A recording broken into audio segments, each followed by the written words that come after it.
सिफारिश आपको सिर्फ एंटर कराती है, बिल्कुल ऐसे ही है। उसके बाद आप अपने ऊपर है, सर्वाइवल नहीं करा सकती, लोग उठा के बाहर फेंक देते हैं अगर आप में टैलेंट नहीं है। और ये तो इंडस्ट्री इतनी रूथलेस है यहाँ पे, इतनी तो कट थ्रोट इंडस्ट्री है भाई, नहीं अच्छे तो नहीं हो अच्छे, आपको दोबारा कोई कास्ट नहीं करेगा, कोई नहीं बुलाएगा अगर आप में टैलेंट नहीं है, अगर क्राफ्ट नहीं है, तो आप चाहे किसी के भी बच्चे हों। अच्छा, बस मुझे लेकिन ये लगता है कि अपॉर्चुनिटीज पहले कम थी न्यू कमर्स के लिए जो आउटसाइडर्स थे, बट अब बहुत सारे चैनल्स ने बिल्कुल बहुत यकजहती से ये किया है कि भाई हमने न्यू कमर्स को बाहर से ऑडिशंस करके मंगवाना है, करना। और अब तो सोशल मीडिया पे आप अपनी एक तस्वीर डालें, आप ऐसे वायरल होते हैं और ऐसे आपको पिक कर देते हैं। बिल्कुल ऐसे। But you also face the same kind of thing, nepotism so called, जिसको हम कहते हैं। नेपोटिज्म आई थिंक मुझे कमेंट्स में किया गया कभी नहीं, कमेंट्स में मैंने कभी कभी सुना है, पढ़ा है, बट इंडस्ट्री में ये है कि खाला आपके की वजह साथ से आपका जो माशाल्लाह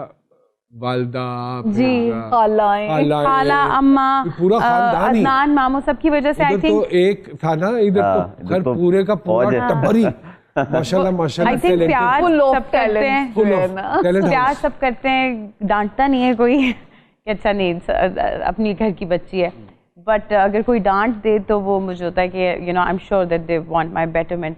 लो जी, मियाँ बीवी शादी हो गई, खुशियाँ, फ्यूचर के प्लान्स, और ये होगा और जिंदगी हसीन हो गई, मेरा जीवन साथी सुपरस्टार, मेरा जीवन साथी सुपरस्टार, 2 सुपरस्टार। लोगों का कहना यह है कि क्या वाकई इनकी इस तरह की आइडियल लाइफ होती है? आई थिंक मतलब बहुत ही 3-4 साल हो गए, 3 साल हो गए, 5 साल होने वाले हैं, 5 साल होने वाले हैं इंशाल्लाह। और लगता है कि अभी कल की बात है। नहीं नहीं भाई, नहीं लग रहा है, नहीं उधर से लग रहा है, एकदम से लग रहा है कि 5 साल एकदम असद जी ने कहा है ना, नहीं कल की बात तो बिल्कुल नहीं लगा है कि हमने वक्त गुजारा है। ये बड़ी पॉजिटिव बात है जो असद ने की है। इसका मतलब है कि लगता है कि जैसे हम जन्म जन्म से साथ हैं। नहीं, मुझे लगता है उनके कहने का मतलब है अच्छा लगा इनकी, हम 27 साल की शादी के बाद ऐसी बातें नहीं करते। ये तो अच्छा लग रहा है आपकी बात इन्होंने कवर किया, मैंने अच्छा लगा मुझे। वो कह रहे हैं कि पता चला एक एक दिन गुजरते हुए। ये असल बात ये है। तो ज़ारा जी, ये बात सच है कि शादी के पहले महीने मैंने देखा है मियाँ बीवी एक दूसरे का इस तरह ख्याल रख रहे होते हैं जैसे प्राइवेट हॉस्पिटल वाले मरीज का, ऐसा होता है? नहीं, हमने तो पहले महीने भी नहीं ख्याल रखा था। असल में आपसे भी सवाल, ये बात मानते हैं कि गर्लफ्रेंड तो कमजोर लोगों की होती है, बहादुर लोग तो शादी करके खतरों से खेलते हैं? ये तो बिल्कुल सच है। तो खेले ना 5 साल हो गए। सर, पाकिस्तान में बदकिस्मती कोई हुकूमत 5 साल पूरे नहीं करती। अगर आपने 5 साल पूरे कर लिए तो बस आप सेफ जोन में आ गए। सर बड़ा क्यूट कपल है सर, मजा आता है इनकी बातें सुन के, इनको देख के बड़ी पॉजिटिव। वही बात पूछने लगे थे कि हर जोड़ा एक ख्वाब होते हैं, हम एक ख्वाब ही देखा जाता है, क्या वो ख्वाब ताबीर में बदलते नजर आते हैं जी दोनों को? मुझे लगता है शादी बिल्कुल फिल्मों वाली नहीं है, और शादी वही लोग करें जिनको रिस्पॉन्सिबिलिटी चाहिए जिंदगी में, या स्टेबिलिटी चाहिए, या बच्चे चाहिए। शादी में कोई रोमांस नहीं है।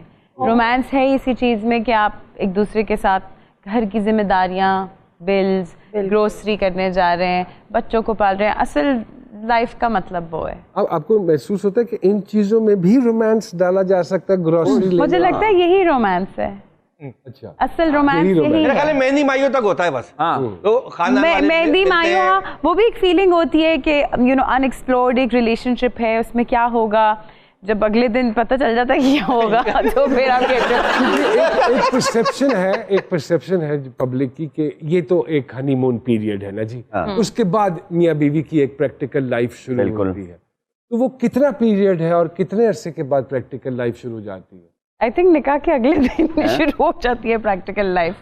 सिर्फ हनीमून पीरियड बहुत ही दो मियाँ बीवी, हनीमून पीरियड बस रोमांस शादी से पहले तक का होता है। हाँ, मतलब मुझे पता नहीं, अब ये आप दोनों को कोई बताता है आप दोनों मियाँ बीवी हैं? याद दिलाते होंगे, रिमाइंड कराते हैं कि हाँ। Allah bless them, they are still together. I knew a couple actually from the showbiz. तो उन दोनों मियाँ बीवी का यही होता था, जिस तरह किसी ने आना ना तो वो लबी डबी हो जाते सन, जिस तरह किसी ने हट जाना और कल्ले होंदे सन ना मैं तो क्योंकि वो यूज टू हो गया से उन्होंने तो आपस में लड़ना शुरू कर देते थे और बकायदा ऐसे चेंज करते थे। ये होता है कि जैसे ही कोई कैमरा देखा स्टांस बदल गया एक दूसरे, नहीं जानू आप देख लो जैसे मेहमानों के साथ आप जैसे मुनासिब समझोगे बिल्कुल वैसे ही कर लेंगे। हाँ नहीं सदके जाऊँ, आप करें ना जैसे आप ऐसे होता है। कभी कभी असद कुछ लोगों को देख के कहते हैं ज़ारा जी तुम ऐसा देखती हो ना कि मतलब घर में तो आप ज़ारा जी मुझे समझ आ जाती कि अच्छा इस वक्त कहती जी असद जी बताएं, but I think it's just he is a very practical man and I am मैं एक ओवर द मून किस्म की लड़की थी, बट मैं इनके साथ A very pampered girl. हाँ मैं इनके साथ अब सेट हो चुकी हूँ। You recently went through a very bad patch actually, और अल्लाह पाक करम करेंगे, फजल करेंगे। उसके बारे में थोड़ा सा हमारे जो ऑडियंस है, देखने वाले जो कपल्स जिनमें ये हादसा कई दफ़ा हो जाता है कि they miss their first child. I also lost one of my first baby actually. वो ये अल्लाह की रज़ा है। अल्लाह की, जिसने दुनिया में आना मेरे रब ने लाना है, जिसने नहीं आना उसने नहीं आना, और जिसने शो में आना है वो आगे रहेगा, वो आके रहेगा। और हम इसलिए अब किसी को फोन ही नहीं करते, लोग खुद ही करते हैं। तो how did you manage and what was your take, और कैसे सपोर्ट किया बेगम को, क्योंकि औरत के लिए ये ज्यादा एक सेंसिटिव इशू होता है और एक सारा प्रोसेस होता है, उसमें जाना भी और उसमें से खुद को निकालना भी। This is something that I don't get upset over this is actually the first time I'm talking about it. इन्होंने इस बारे में पहले बात की थी, but I think having children together एक बहुत बड़ी blessing है, but losing a child together also makes you very tight. क्योंकि बहुत बॉन्ड आपका और करीबी हो जाता है। आपने बुरा वक्त साथ देखा होता है, अच्छा वक्त तो लोग साथ देख ही लेते हैं। बिल्कुल ठीक बात है, बिल्कुल ठीक बात। एंड आई थिंक उस वक्त शायद हमारा रिलेशनशिप एकदम से हम एक दूसरे की स्ट्रेंथ थे। मेरी सारी चीजें अलग थी, मुझे बस मैं हर वक्त असद और असद भी हर वक्त ज़ारा ज़ारा ज़ारा।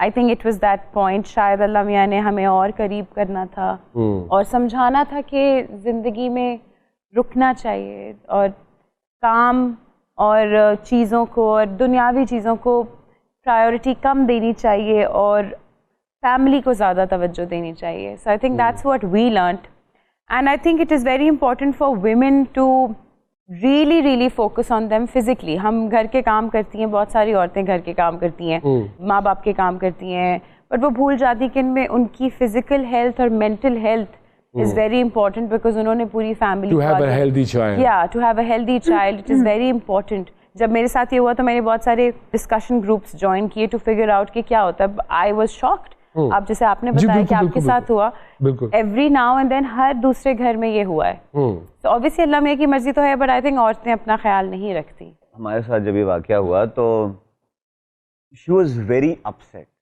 ऑब्वियसली इतना ज्यादा कि खैर ऑब्वियसली हम जैसा आपने कहा है कि हम लोग को नहीं इतना पता चल रहा होता, लेकिन जिसके साथ हो रहा होता है उसके लिए hormonal changes, emotional, mental, physical, हर लिहाज से उसको ज्यादा पता चलता है। तो मैं ज़ारा को मैंने कहा ज़ारा ठीक है हो गया, मे भी इसमें शायद बेहतरी हो अल्लाह की, तो फिक्र ना करो, शायद आगे अल्लाह और बेहतर करे, शायद ये वक्त ही नहीं था उसके आने का। वो शायद ये कहती थी नहीं मैं अपना काम में लगी हुई थी तो मैं ये हो गई। मैंने कहा डजंट मैटर, मेन चीज ये थी कि इसने नहीं आना था तो नहीं आना था, इतनी सी बात। एंड इट्स सो फनी कि मैंने अपनी भाभी से कहा था कि आप जाके उसकी शॉपिंग कर रहे हैं, तो भाभी कार्टन्स भर के अमेरिका से लाई। बट यही बात है ना, आप जितनी प्लानिंग कर लें, अगर अल्लाह मियां ने किसी को नहीं लाना तो वो सब कमरे बन रहे हैं। मैं ये बात हमेशा कहता हूँ कि जैसे ज़ारा मुझसे अक्सर ना प्लानिंग करी होती, अच्छा ये हम ये करेंगे, पहले ये करना चाहिए, घर बनाना है, घर नहीं गाड़ी। मैंने कहा करते रहो, होना वही है जो होना है, ऐसे ही है, और वो ऊपर वाला करेगा, आप कुछ भी कर लो। आप सिर्फ एक सोच सकते हैं कि अच्छा यार कर लेंगे ये, लेकिन आप इतना पुख्ता खुदा ना खास्ता मतलब नऊजुबिल्लाह आप खुदा नहीं क्या बोले जी ये होगा और वो हो जाए, ऐसा नहीं हो सकता, ऐसा नहीं हो सकता। तो planning is good but don't take it on your mind. Simple. नसीब की बात हो रही है ना कि आप कह रहे हैं कि नसीब में जो लिखा वो मिलेगा। अब एक रक्षा के पीछे लिखा हुआ था, कोई किसी का नसीब नहीं छीन सकता, यकीन करें वो आगे गया, किसी ने उसका रक्षा ही छीन लिया। अच्छा शादी से पहले होता है कि फॉर एवर, शादी के बाद होता है वॉट एवर। ऐसा होता है? बिल्कुल ऐसा होता आपकी मेरे लिए, I am a bachelor ma'am. जी सामिया जी। जी, सबसे पहले तो मेरा आपसे गिला है और बहुत ज्यादा गिला है मेरा आपसे भी। अल्लाह ने इतनी प्यारी स्माइल दी हुई, आप यकीन करें, अल्लाह इसको नजरे बद से बचाए। लेकिन ये लड़की जो अपने दिमाग की दही करती है, पाकिस्तान का थिंक टैंक इतना थिंक नहीं करता होगा जितना इनका थिंकिंग प्रोसेस। लो जी, पहले तो इस सवाल का सामिया जी के जवाब दें। खूबसूरत स्माइल के साथ जो जुल्म कर रही हैं मियां और बेटर हाफ का अल्हम्दुलिल्लाह इतना तवक्कुल मजबूत है, क्यों आप अपने बेटर हाफ बिल्कुल ही नहीं थिंक करता ना, तो मैं कहती हूँ मैं थोड़ा सा तो थिंक कर लूँ कि करना क्या सोचते हो आप? मुझे एक तो बहुत हर वक्त डर लगता है कि मैं अभी अपने पेरेंट्स, इनको, अपने घर वालों को, किसी को खो ना दूं। देखा ना, ये हर देखिए इस फियर के अंदर जिंदगी को जो है अपने आज को एंजॉय ना, एवरी मोमेंट मैं फोन करती हूँ इनको, फोन ना उठाएं तो मैं बिल्कुल मंजुलिका बन जाती हूँ कि आप कहाँ थे, आप कहाँ थे, रोना रोना। और अम्मा पापा भी फोन ना उठाएं, किसी का फोन ऑफ हो जाए, फ्लाइट में टर्बुलेंस हो जाए, तो मैं कहती हूँ अब बस सब